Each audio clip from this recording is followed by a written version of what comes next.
Os Estados Unidos decidiram taxar em 50% os produtos brasileiros. Foi uma decisão do Donald Trump, que, segundo o próprio Trump, tem como objetivo anistiar Jair Bolsonaro. O governo Lula, por enquanto, avalia se responde com a lei da reciprocidade. A ideia é cobrar a mesma taxa dos produtos americanos, mas isso pode ter efeito colateral e até pegar mal para o consumidor brasileiro. Enquanto isso, Bolsonaro aproveita a crise para fazer pressão por anistia. Segundo o ex-presidente, a economia só vai se recuperar se ele e os aliados dele forem perdoados pelos atos do 8 de janeiro. Uma espécie de anistia por extorsão. Ou me perdoam ou o Brasil paga a conta. Não para por aí também. O Tarcísio de Freitas, governador de São Paulo, também entrou nessa história. Ele foi acusado de ligar para ministros do STF pedindo a liberação do passaporte de Bolsonaro. Para o Tarcísio, isso ajudaria nas negociações com o Trump para reduzir o tarifaço. O problema é que esse movimento gerou representações contra ele no Supremo e na Procuradoria-Geral da República, por suspeita de tráfico de influência e improbidade administrativa. Nesse episódio, a gente discute os caminhos jurídicos diante dessa crise política, econômica e diplomática. Terça-feira, 15 de julho de 2025.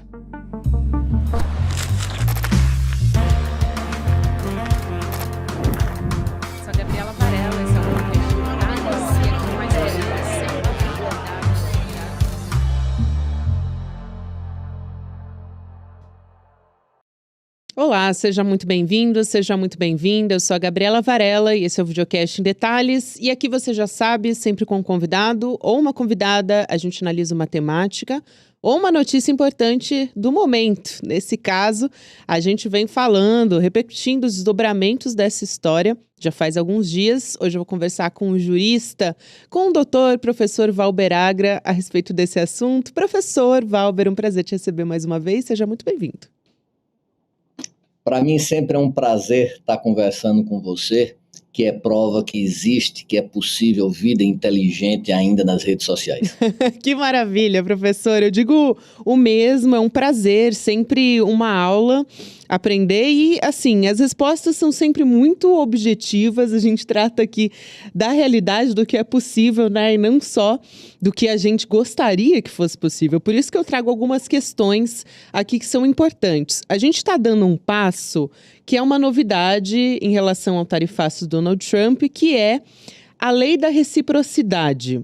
Esse decreto regulamenta essa lei e permite sanções aos Estados Unidos. Eu queria que você explicasse um pouco, professor, primeiro, como é que funciona esse instrumento legal, né? E se esse é o único caminho para o governo responder a essa retaliação, que no caso é para os Estados Unidos, mas poderia ser para outros países também. Gabi, primeiro, a retaliação não tem motivação econômica. É uma chantagem do governo Trump em relação ao Brasil, tentando se imiscuir na organização das instituições brasileiras, que funcionam de modo sólido, seguindo o parâmetro do Estado de Direito. Então, vejam, Donald Trump quer estovar esse funcionamento, quer estovar o funcionamento das instituições brasileiras. Essa é a primeira questão. Então, ela é uma chantagem, mas essa chantagem causa consequências econômicas muito fortes. Antigamente, no início dos anos 20, os Estados Unidos eram responsáveis por mais de 25% das nossas exportações. Hoje representam um número ainda alto, em torno de 12% das nossas exportações. Mas ele fez isso sem nenhum motivo palpável, descumprindo todas as regras da Organização Mundial do Comércio. Quem não obedece às leis internacionais é esse governo. E aí o que é essa lei de reciprocidade, que foi sancionada em abril, falta ainda a sua regulamentação? É uma lei que traça, que forceja dispositivos para quando houver barreiras, qualquer tipo de barreiras tarifárias, que impeçam nossa competitividade internacional, fugindo dos parâmetros das leis, afetando nossa competitividade, o Brasil pode, dentro da proporcionalidade, dentro da razoabilidade, daí o nome da lei, também tomar as mesmas medidas. Todavia, a melhor solução é o quê? É o nosso posicionamento firme. Dizer, nós não vamos aceitar chantagens. E depois partir para o diálogo. Por quê? Porque causa consequências econômicas nefastas para o Brasil, mas também causa consequências nefastas para os Estados Unidos. Já que você falou, Glauber, da OMC, eu quero aproveitar e pegar uma carona nisso. O presidente Lula já falou em recorrer até a OMC, a Organização Mundial do Comércio, mas eu escuto muitos especialistas falando na efetividade disso, porque o órgão está enfraquecido, o órgão de apelação não está funcionando, enfim, e sobre a demora que isso também pode levar. Seria um caminho também, além da nossa própria lei da reciprocidade, que foi aprovada recentemente no Congresso Nacional? Formalmente, sim. O Brasil deve ir para todos os campos, todas as esferas de competência, que possa derimir, que possa cessear, que possa resolver esse conflito. Agora, se um dos principais players globais, quiçá o principal, descumpre as regras da OMC, se ele diz que essas regras não têm efetividade, então levar essas demandas para a OMC, além do longo tempo, pode resultar em um efeito inócuo. Então, o Brasil precisa dessa lei da reciprocidade para imediatamente tentar chamar os Estados Unidos ao debate. A questão não é também tentar sangrar os Estados Unidos na medida que os Estados Unidos fez esse assinto ao Brasil, porque vai gerar prejuízos lá também. Pela nossa debilidade econômica, nós não podemos perder mercado exportador. Então, o que devemos priorizar é a saída para a negociação. Muito bem, até porque a gente vai ter, entrando em vigor essa tarifa, se tudo realmente decorrer conforme o esperado, porque com Donald Trump tem essa questão da imprevisibilidade também. Mas se tudo realmente acontecer da maneira como o Donald Trump está falando, no dia 1º de agosto, a gente já deve ter a imposição dessas tarifas oficialmente. Então, a Organização Mundial do Comércio talvez não respondesse a contento do que a gente precisa e da preocupação das indústrias, do agronegócio. Isso estou falando para os dois países, inclusive, né, professor? Agora, eu quero ouvir do ponto de vista da diplomacia. É algo muito inédito que a gente tem acompanhado desde que começou o governo Trump. Ele tem implementado essa espécie de diplomacia do caos, impondo tarifas altíssimas para depois, de certa forma, usar isso como uma ferramenta de negociação. Mas isso que está acontecendo talvez seja inédito, né, professor Valber? Porque a gente tem um país ameaçando a soberania do outro e, no fim das contas, Bolsonaro utiliza isso como uma ferramenta de negociação da anistia dele, num processo que ele está sendo julgado pelo judiciário do país, né, do Brasil. Então, num processo que envolve até o filho dele fazendo lobby nos Estados Unidos. Quanto Bolsonaro, Jair, né, o ex-presidente, pode sofrer alguma sanção do ponto de vista jurídico? E Eduardo também. Acho que vale a pena aqui a gente separar as duas personas. Vamos fazer aí uma divisão. Primeiro, vamos para a democracia e pelo modus diplomático. Esse tipo de comportamento é o modus operandi de Trump. Ele ameaça. Só que as sanções têm um efeito bumerangue, tem um chamado efeito rebote. Ou seja, a cadeia industrial norte-americana, em alguns setores sensíveis, como, por exemplo, o aço, como, por exemplo, aviões, ela vai ser impactada. Isso vai ter prejuízos. Então, Trump sempre, primeiro, ele ataca, espera concessões e depois volta. Mas uma coisa tem que se falar. O que é que ele intenta com isso? Ele intenta retrazer o chão de fábrica para os Estados Unidos. Essa desindustrialização massiva dos Estados Unidos, que só não é maior do que a nossa, nós somos o maior exemplo de desindustrialização do mundo, ele precisa fazer isso porque ele não pode pegar que as cadeias produtivas sejam passadas lá fora. Só o sistema financeiro não reproduz o capital na velocidade que a indústria, principalmente a indústria mais avançada, consegue reproduzir.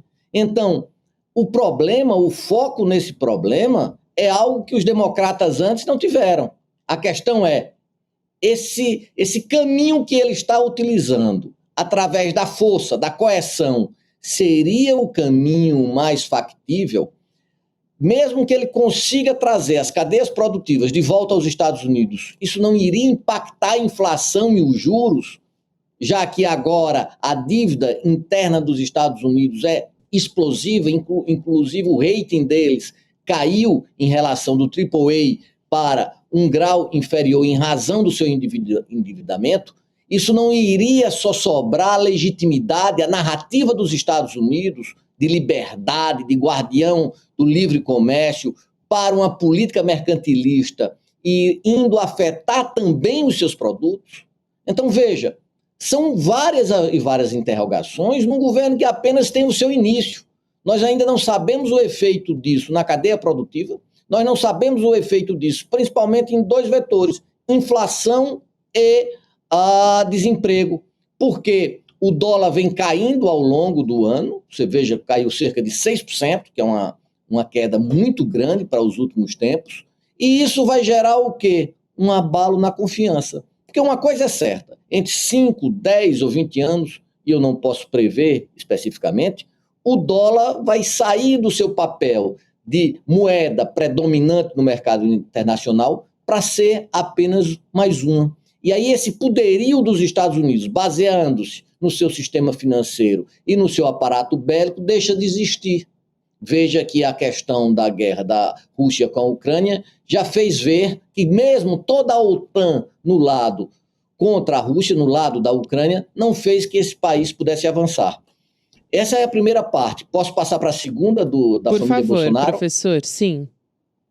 Então, veja, Bolsonaro, ele não é ator nessa pantomima tão gravosa aos interesses nacionais. Ele é o beneficiado. Quem foi o ator nítido disso? O seu filho, o Eduardo Bolsonaro. Isso daí é muito claro. Ele foi para lá para tentar arregimentar a animosidade. Daí o motivo dessa sanção ser muito mais ideológica e pouco pragmática, porque vai ter, volto a repetir, consequências para os Estados Unidos também, e assume apenas o patamar ideológico. Então, assim fazendo, ele está incidindo em tratativas contra os interesses nacionais. Veja, para beneficiar a família, vai se gerar um prejuízo enorme para toda a nação, com aumento da inflação, aumento do dólar, desemprego, dizimando cadeias produtivas. A própria direita, o próprio agro está vendo que o Eduardo Bolsonaro atuou contra os interesses nacionais. Então, nesse caso, não tenho dúvida alguma, por ele estar fazendo isto, cabe no seu inquérito que está investigando na tentativa de golpe de Estado e abolição do Estado Democrático de Direito, que cabe o pedido de uma prisão preventiva, não a seu pai, mas a ele. E na esfera parlamentar, cabe sim um pedido de quebra de decoro parlamentar, com a perda imediata do seu mandato, pois ele está nitidamente, de forma escancarada, nas suas redes sociais, é uma prova tautológica disso, ele está maquinando, ele está formulando ações que são altamente lesivas, não é para um setor da população brasileira, não. É para todo o setor, inclusive setores que umbilicalmente aprovaram e apoiaram esse projeto, que não é um projeto de Brasil, é um projeto familiar. E o Eduardo, ele tem dito publicamente que não vai voltar para o Brasil, que ele deve permanecer nos Estados Unidos, porque provavelmente vai ter que abrir mão do mandato dele na Câmara dos Deputados. E dito, né, que o trabalho que ele está fazendo lá fora é mais importante do que ele faria aqui no Brasil. Então, abertamente tem sido pública a declaração dele, até sobre uma eventual prisão. Ele já falou sobre isso. Eu posso ser preso se eu voltar ao Brasil.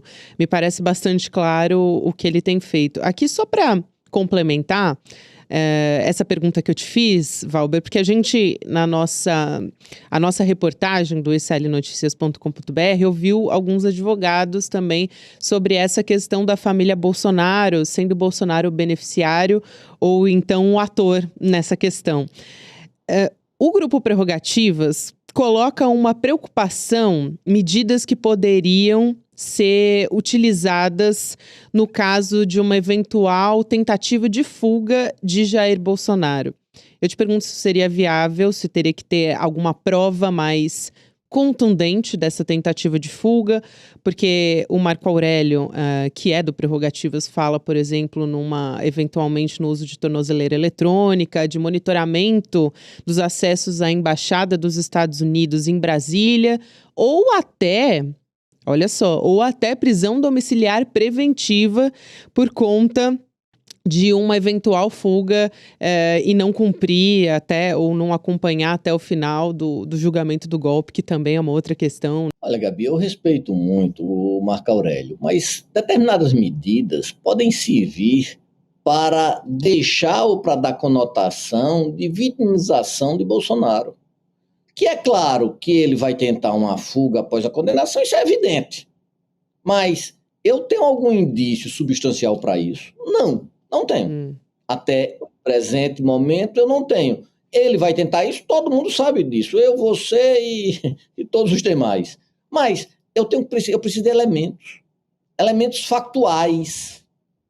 Mas eu vou dizer uma coisa. Claro que para o Estado de Direito, a nossa justiça tem que ser cumprida. Ela tem que ter concretização, ela tem que ter eficácia e efetividade.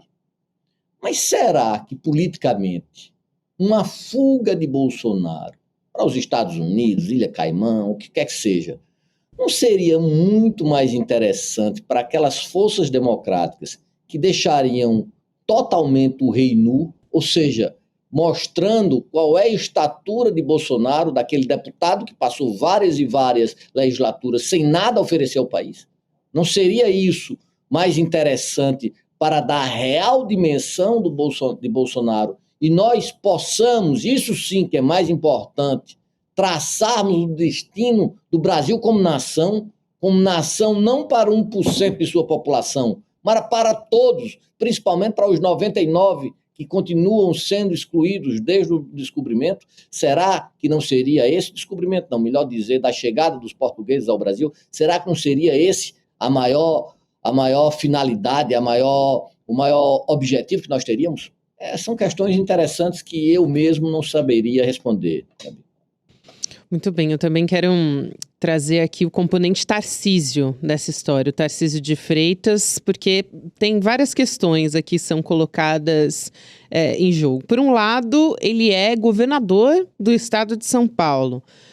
Fez um aceno aos bolsonaristas, depois se arrependeu e quis entrar ele mesmo na negociação. Então, do ponto de vista jurídico, eu quero te ouvir a respeito disso, porque a gente tem um negociador do governo, a gente está falando do país, Brasil, enfim, existe o Itamaraty, que é o encarregado por fazer essa negociação com os Estados Unidos. Então, quanto um governador pode interferir nessa história?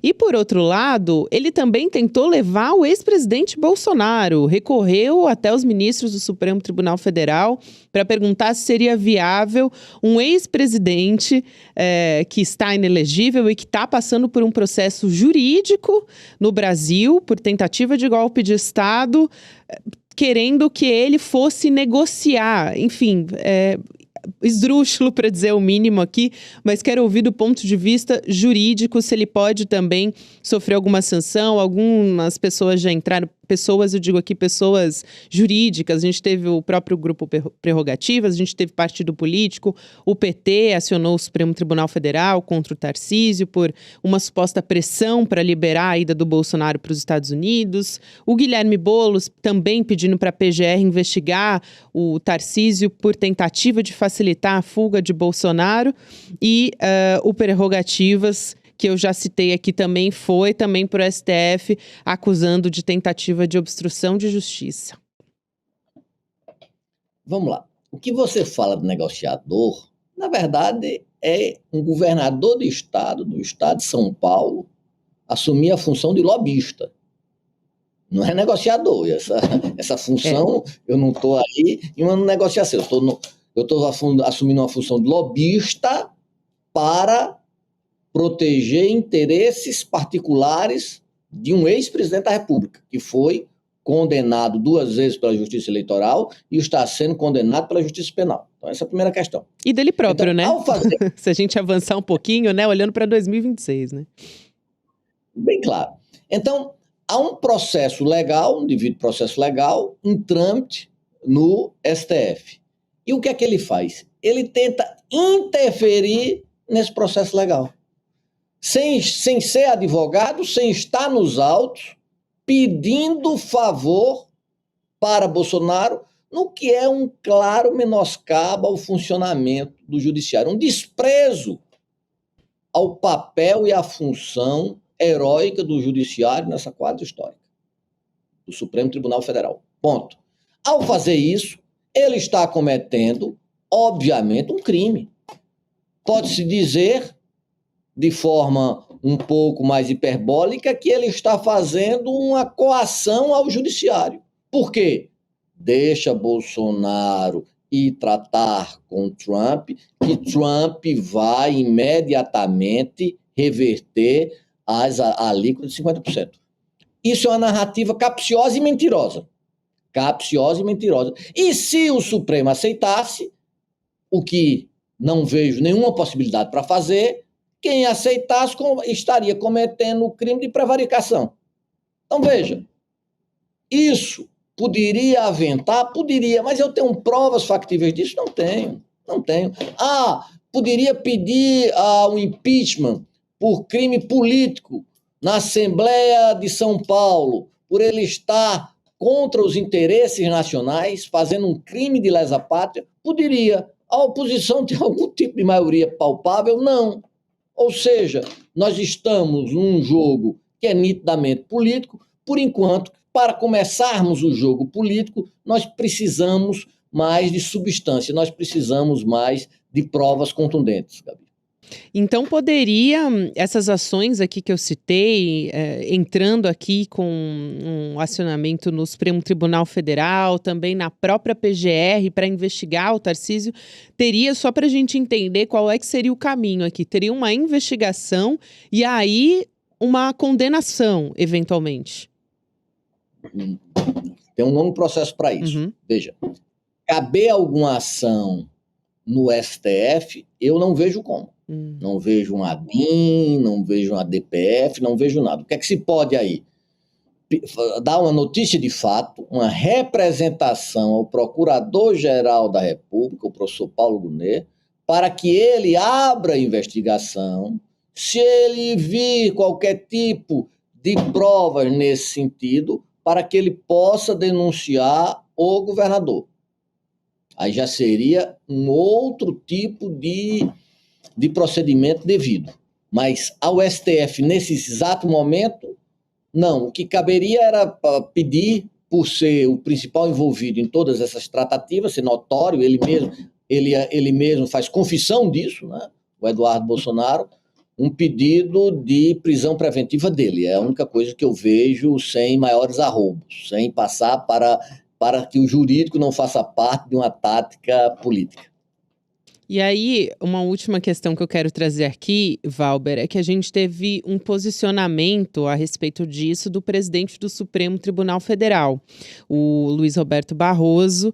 Ele deu uma resposta ao Donald Trump, um documento oficial que teve um tom, me parece, bastante adequado ao que está acontecendo, mas eu te pergunto se a gente, de fato, pode ter algum resultado prático. Como é que você analisa esse posicionamento público do Barroso e o quanto isso pode interferir ou até impactar nesse processo todo que a gente está acompanhando politicamente, juridicamente, enfim, ou até economicamente? Eu ficaria assustado, perplexo até, se o ministro Barroso não tivesse posicionado. Veja, quem está sendo afetado aí, sobremaneira, são as instituições brasileiras, mas principalmente o judiciário. Quando eu digo, olha, Vocês estão incidindo contra Bolsonaro, você está dizendo que o judiciário não cumpre o seu papel de guardião da Constituição, que ele não respeita o Estado de Direito, que ele não respeita o contraditório, a ampla defesa, o devido processo legal. Então, que nós somos um país que não respeitamos a modernidade da legalidade. E não se trata disso. É um processo onde até mesmo os advogados que militam em prol das causas de Bolsonaro, eles admitem que houve seguimento do devido processo legal. Os grandes veículos da imprensa, né, que defenderam Bolsonaro durante todo o tempo, todos eles, no movimento, num turn point, eles já dizem bem claro que houve uma tentativa de golpe de Estado. Veja, até eles. Se até eles disseram que houve tentativa de golpe de Estado, o que somos nós para dizer isso? Ou seja, em todo o processo, uma mácula séria, convincente, não foi jamais imputada. Então, caberia ao presidente do STF, o ministro Barroso, dizer sim, que isso são alegações, que isso é uma interferência despudorosa contra a nossa soberania. Ou seja, depois de mais de quase 400 anos, querem nos imputar ainda sermos um país, uma república de bananas. Depois da nossa independência, nós atrelarmos nosso destino a zigue-zagues da liderança norte-americana, porque, veja, o que Trump diz hoje não se escreve amanhã. Há várias idas e vindas. Aquele espetáculo de briga com o Elon Musk é próprio de um livreto psicanalítico, um complexo de Édipo aflorante. Então, veja, nós vamos deixar a esse zigue-zague que vai causar um mal terrível à economia e à estrutura política, à legitimidade dos Estados Unidos. Nós vamos nos atrelar a isso? Eu não tenho dúvida que até o dia 1º de agosto, nessa ponte, várias águas irão passar e não serão águas tão tumultuosas como querem imputar que essa medida pode nos causar, Gabi. Também espero, professor. Olha, é sempre um prazer te receber aqui e obrigada por jogar uma luz, né? Colocar uma lupa em todas essas questões para a gente entender um pouco melhor esse contexto. Obrigada e um grande abraço, é sempre um prazer. Muito bom falar com você e espero-a na próxima vez aqui em Recife. Eu espero ir logo, professor, espero ir logo e a gente vai ter uma troca com certeza. Muito obrigada, até mais. Até mais. Quero também te convidar para participar com a gente no dia 27 de julho, que já está chegando, 8 horas da noite, para um momento muito especial em que a gente vai dar um passo aqui para anunciar um capítulo novo do ICL que você pode participar com a gente na nossa, talvez, empreitada mais ousada até agora, uma série de lançamentos que talvez você não esteja preparado. Eu não estava quando eu fiquei sabendo. Tem muita novidade no âmbito internacional do nosso jornalismo, também do entretenimento, de você e a sua família poderem aproveitar mais o ICL como um pacote. Não posso dar muito spoiler ainda aqui, mas eu posso te garantir que é muita coisa boa. Então vem com a gente, vai ser online esse pronunciamento do Edu Moreira, no dia 27, 8 horas da noite, gratuito. Deixa o seu e-mail em detalhesicl.com.br, você se inscreve e recebe os alertas ao longo desses tempos para você não se esquecer de vir com a gente nesse domingo. Obrigada a você que me acompanhou até aqui. Agora tem o Mercado Investimentos, na sequência o Rolê ICL e o Em Detalhes, eu sempre te lembro, está disponível também nas plataformas de áudio para você ouvir em qualquer momento do seu dia. Até amanhã. Já tá valendo? Tá valendo. Tá.